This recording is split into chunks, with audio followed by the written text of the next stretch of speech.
Hi, this is Regeline Sabat, also known as Gigi. You're listening to Walk With Me podcast. My guest today is James Laster.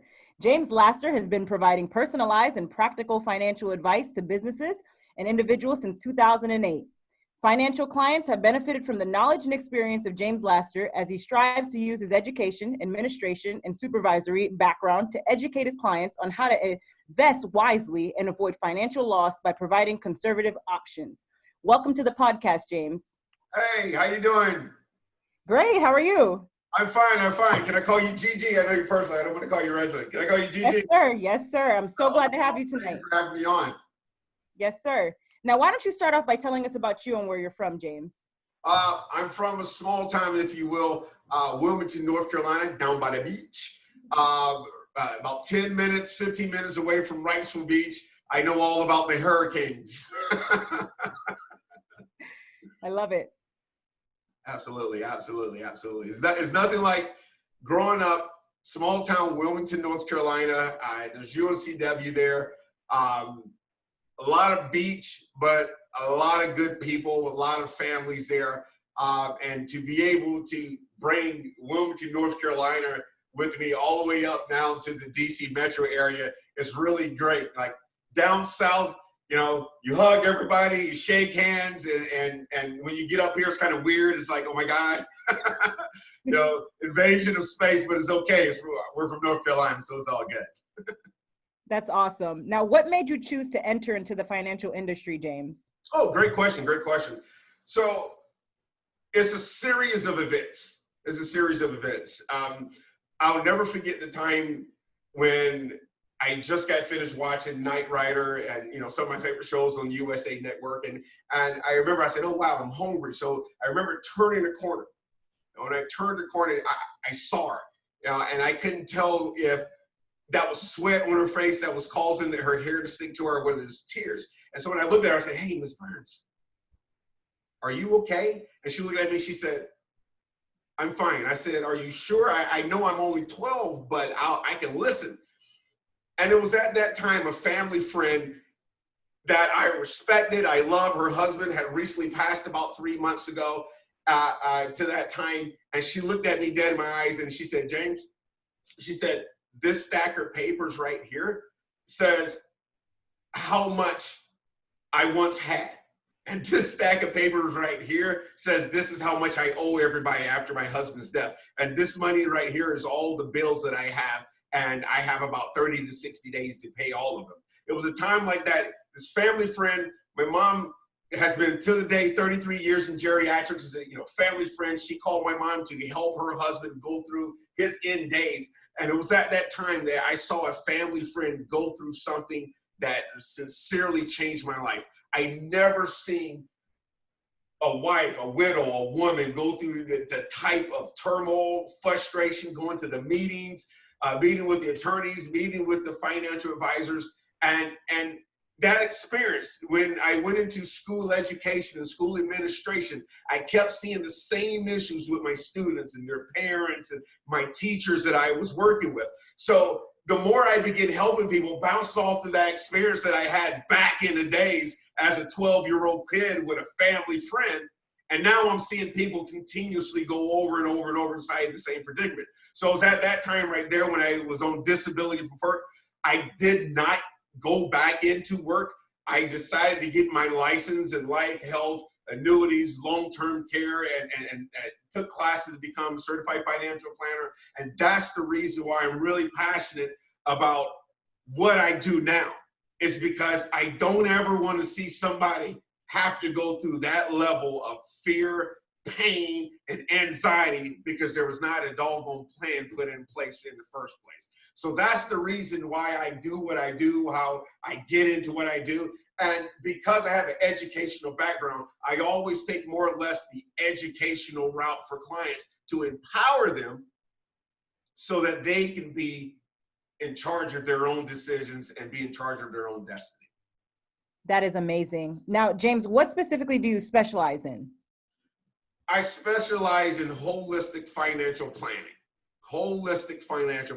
And that's really the secret sauce. That's the key that separates me from almost anybody inside the industry. I'm what you call a 3%er, and it's only 3% of the financial, shall I say, faculty, if you will, that has a firm understanding of how Social Security works, how Medicare works, how Medicaid works, how long-term care works, life insurance, annuities, understanding debt and credit, business consultation. What does it look like for estate planning, legacy planning, and how that all should be shaped so that the winds of adversity doesn't come along and blow all that away from you and your family.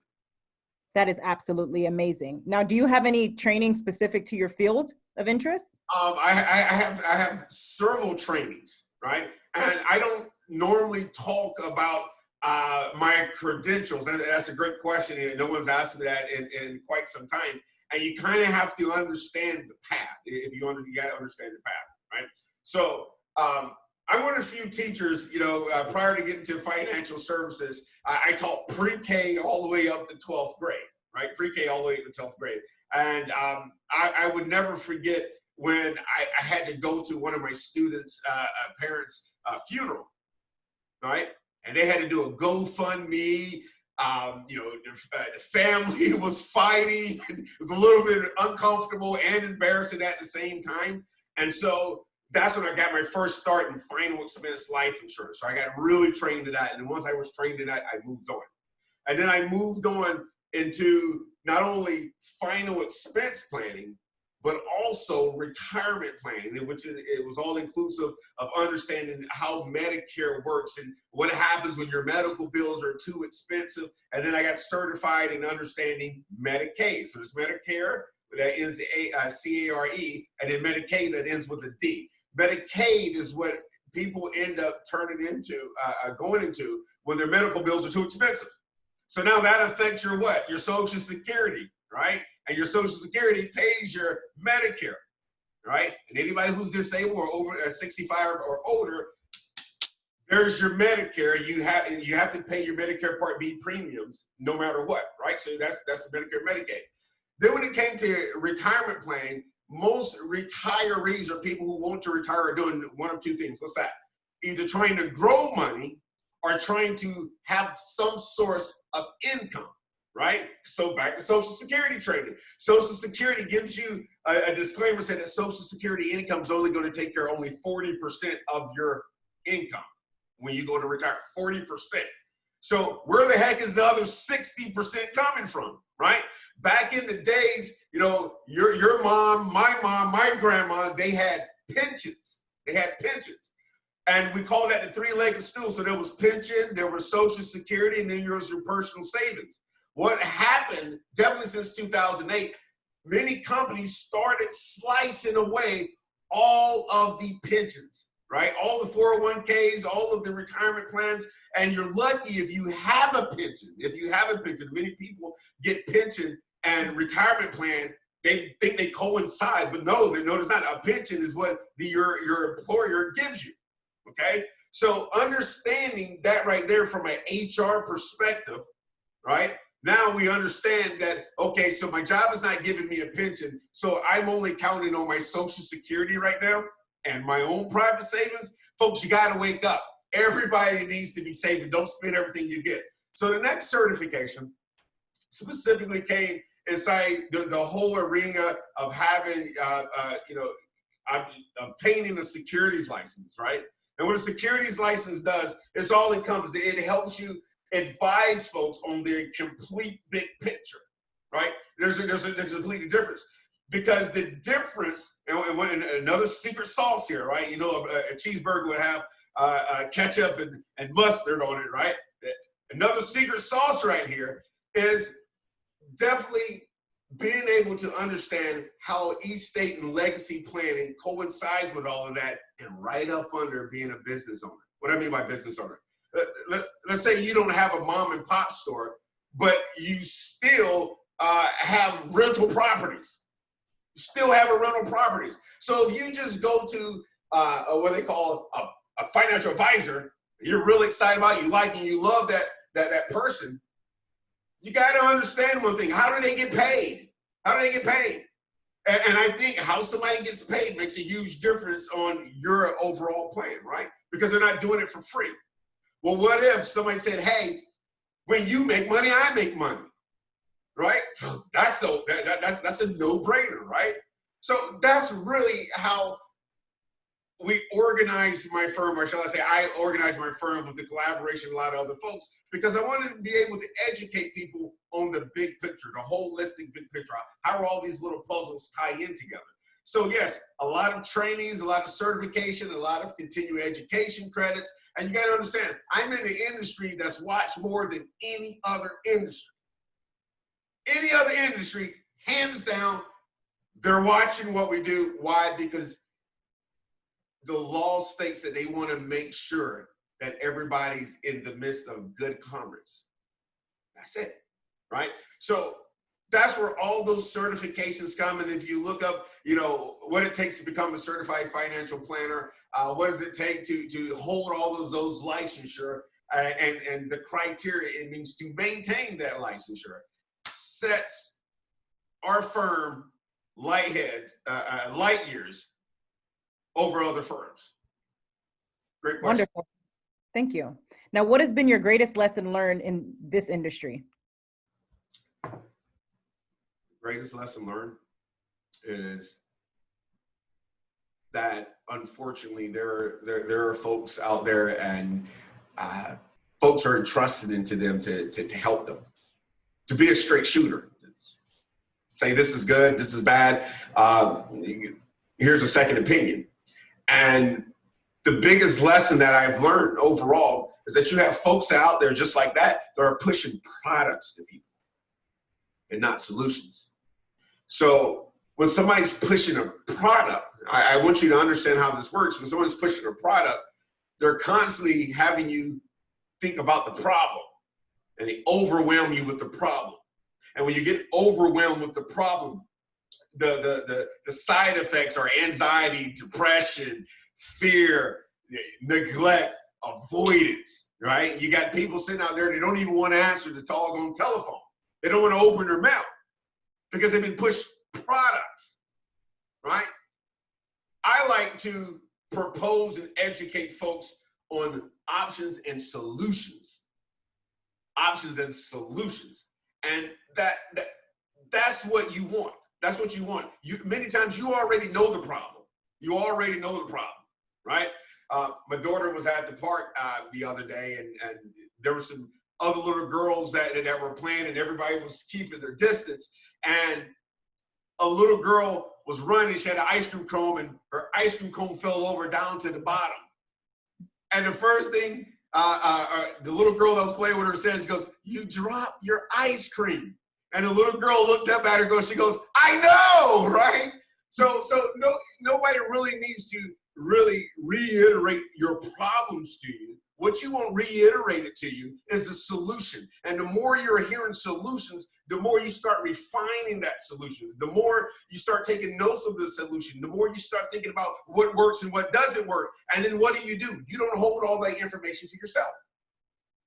That's the biggest thing I've learned. You don't hold all that information yourself. What happens is you give those solutions away to somebody else. That's a legacy, right? There was a problem, you had it, you found the solution. You don't hoard that for yourself. You share it with your loved ones. You share it with your community, right? You see somebody hurt, you share that. And I embody that. I believe that. That's why I do free seminars. That's why I do free workshops. That's why people are able to reach out to me so that I can do HR seminars. Those are not free.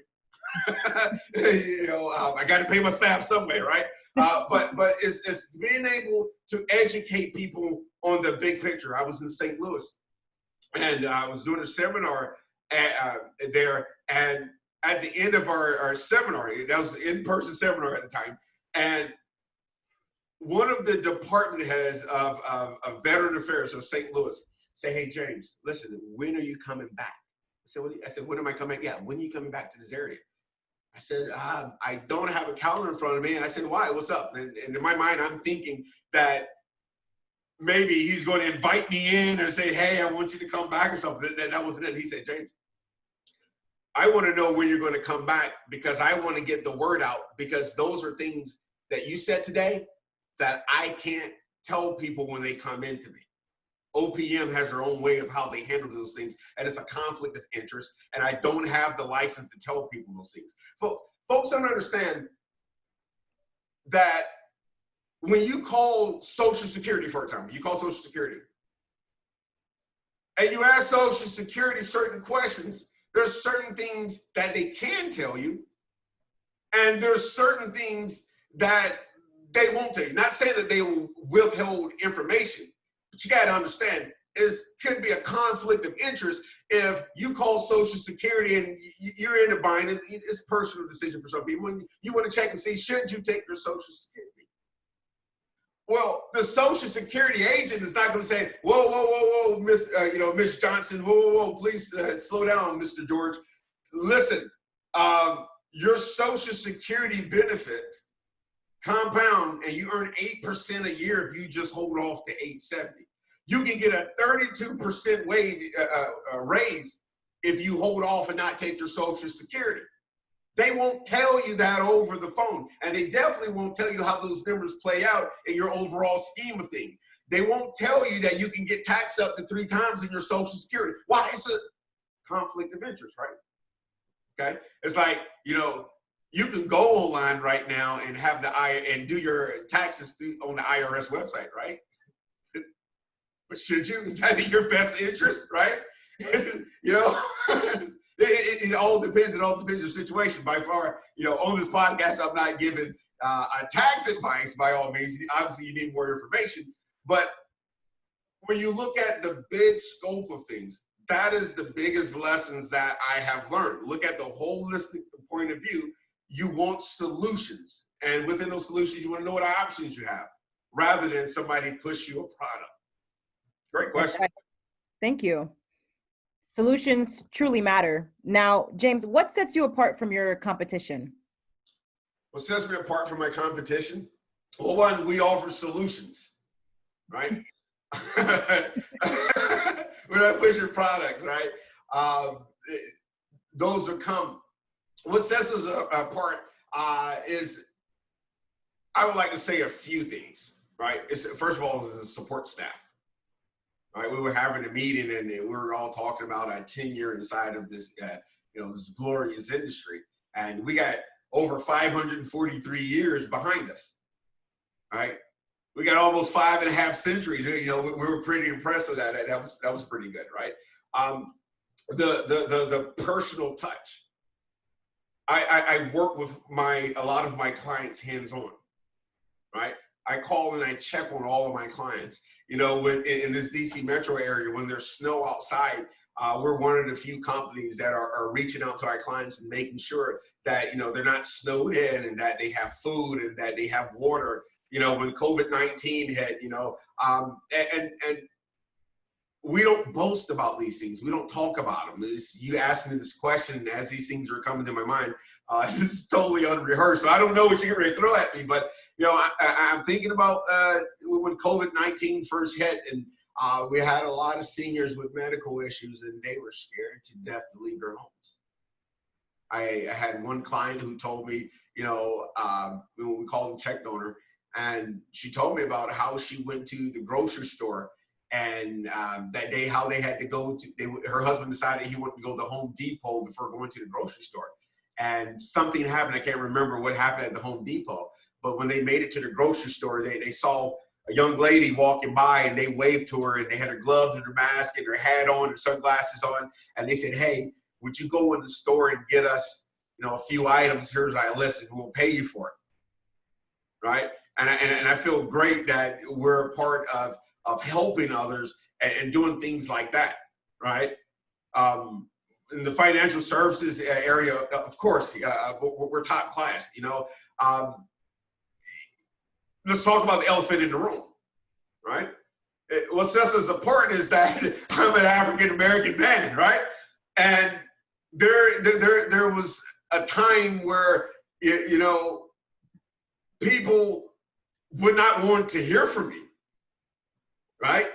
But then I was the cleanup guy for a lot of people who went through somebody just because maybe, I don't know why they didn't choose me, but it wasn't what they thought it was. It wasn't what they thought it would be. And they came to us and we fixed their situation. We helped them in their situation. We helped them push through that situation. We gave them options and solutions that they were able to pick and choose from and felt pretty good about because they were educated.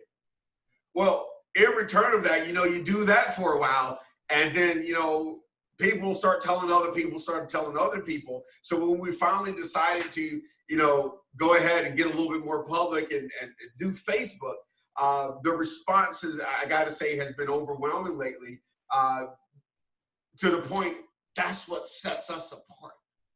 We have a community of individuals that we've helped. We walked through scenarios. We walked through, losing the spouses and medical ailments and working with family members and working with disgruntled folks that wasn't a part of the East State plan. Like, what's going on here, right? That's where my background as a former educator, work with all walks of life. Working in Fairfax County and Montgomery County, we had well over 89 languages spoken, right? So very diverse ability to be able to reach with people, right? And I'm a former musician. I've traveled all the way around the road as a musician, as a trumpet player, percussionist, and guitarist, meeting a lot of people. So I and everybody on my staff is just everybody I work with. We're very sociable, right? We love our client events. We won't do a cruise round, but those were definitely items that were in the works because we just love our people so much. So I think that really sets us apart, and just as well as the good press that we're getting. We're on podcasts, we're on news shows and TV shows, and just people are just reaching out to us. And here's the thing. Just like I'm doing with you this evening, this is important, right? You asked me the right question, I'm going to give you a bunch of free information, right? Well, that information is only as good as the person that is the receiver of that information. Like, what are you going to do with it? And do you need somebody to help you? And if you do, definitely give us a call. I love it. Now, what is your ideal client like, and why should they connect with you, James? Our ideal client is anyone approaching the age 50 and age 50 to 75, okay? And definitely if you are a business owner, we have a lot of clients that, are in the medical profession, the legal profession, contractors of all sorts, as well as if you work for a large company or federal employees, right? Why? Because those people have already been actively saving, and now they're looking either to grow what they already have or make different types of changes to prepare themselves to stop working. But that doesn't exclude a certain, a bigger population of people, because, my youngest client, no joke, this is crazy, lives in Tyson's Corner, a 23-year-old kid, created an app. I don't want to tell you, but he was very successful in what he did, right? And his landlord literally got really angry at him because he had so many cars inside the parking lot. All the other tenants were unable to park the cars, right? So we had to, walk alongside with him, coach him on a few things. And we've also worked with a few professional athletes, right?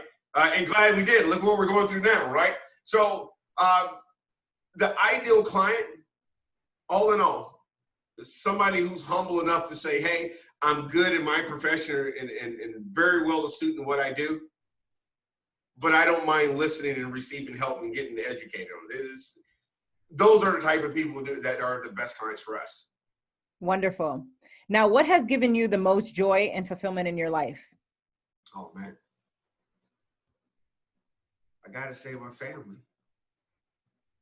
And definitely my wife. I met my wife in high school, and I'm a very outgoing person, and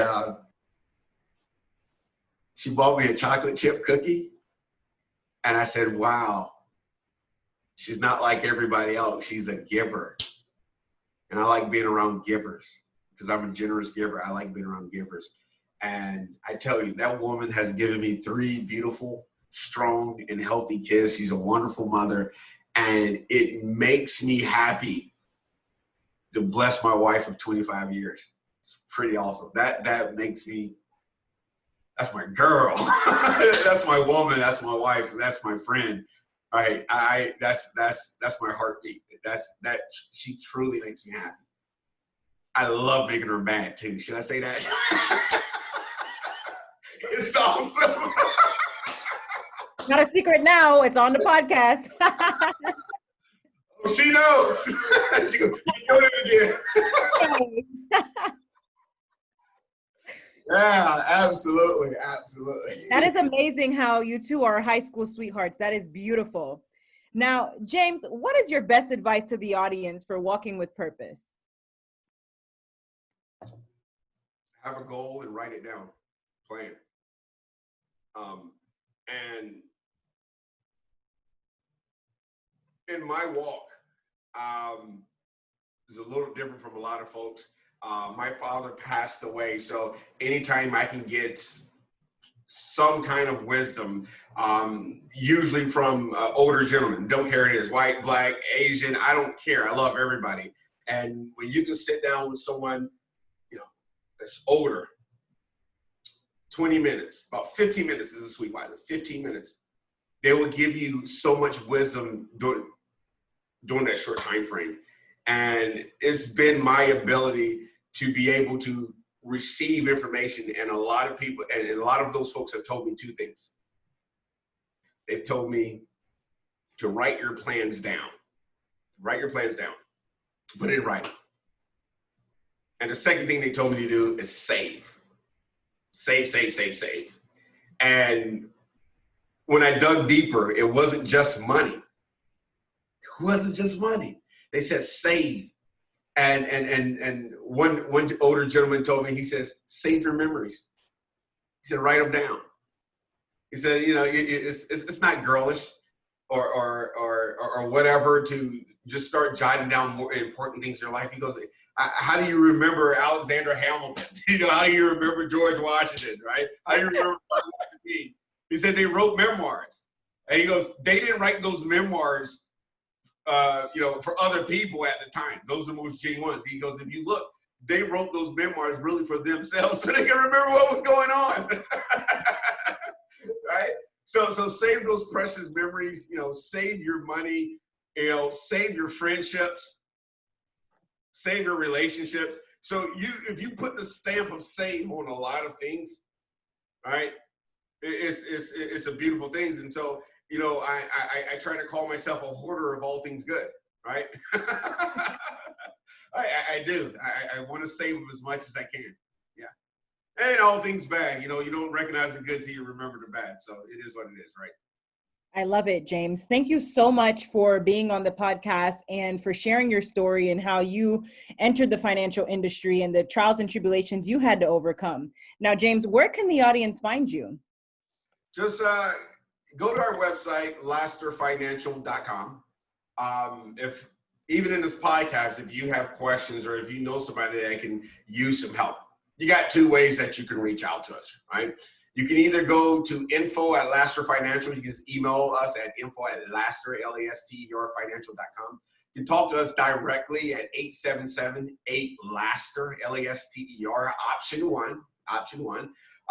Or just reach out to us on Facebook, right? Laster Financial, the Laster Financial on Facebook. You'll find us. You'll find us. Ask away, right? It's really, you know, I'm working on a book right now with a mutual friend of ours. And we were thinking about the title, and the one that's at the top is, you know, all about others. So reach out to us that way, because that's how you're going to get a lot of things with no strings attached. I love it. Now, ladies and gentlemen, make sure to check James out at www.lasterfinancial.com. And James, thank you so much for being a guest again on a Walk With Me podcast. I really appreciate you.